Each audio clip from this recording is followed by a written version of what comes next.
دنیا میں بڑے بڑے کامیاب لوگ ہیں کہ جو کامیابی کے باوجود سوئسائڈ کرتے ہیں. ہم نے باقاعدہ اس پہ ایک پوڈ کاسٹ کیا تھا.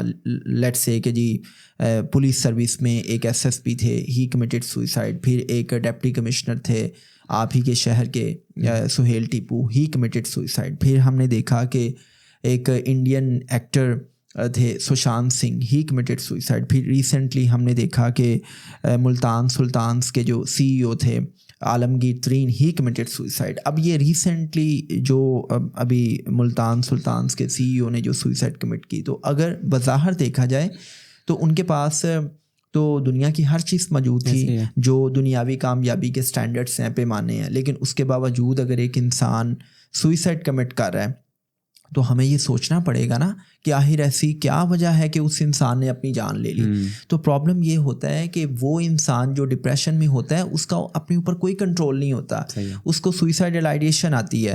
میں ایز اے سائیکو تھراپسٹ ایسے پیشنٹس کو ڈیل کرتا ہوں, اور اس میں ہم دیکھتے ہیں کہ جو ڈپریشن کے مریض ہیں وہ کہتے ہیں کہ سر جب ایک بندے کو موت آتی ہے نا تو اس کو ایک دفعہ تکلیف ہوتی ہے, لیکن آپ سوچ نہیں سکتے کہ ہم جو لوگ ہیں نا وہ دن میں کئی بار مرتے ہیں, کئی بار جیتے ہیں.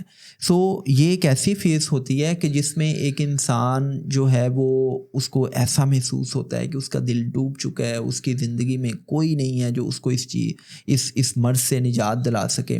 تو جب آپ ڈپریشن کی فیز میں ہوتے ہیں تو آپ ایک قسم کی جنگ لڑ رہے ہوتے ہیں. اب کچھ لوگ جو ہے نا وہ اپنی اسٹرانگ فیملی سپورٹ سے باقاعدہ کسی سائیکیٹرسٹ کے پاس جا کے میڈیکل ٹریٹمنٹ کرتے ہوئے اور ان تمام چیزوں کو اپنی لائف میں اپلائی کرتے ہوئے جب وہ آرگینک لائف اسٹائل کی طرف جاتے ہیں تو وہ اس جنگ میں جیت جاتے ہیں. لیکن وہ لوگ کہ جن کو باقاعدہ کوئی سپورٹ سسٹم نہیں ملتا یا وہ لیٹ میڈیکل ٹریٹمنٹ کی طرف آتے ہیں تو وہ اس جنگ کو ہار جاتے ہیں. اب یہاں پہ میں نے ایک ورڈ یوز کیا ہے کہ ایک سینٹینس یوز کیا ہے لیٹ میڈیکل ٹریٹمنٹ کی طرف.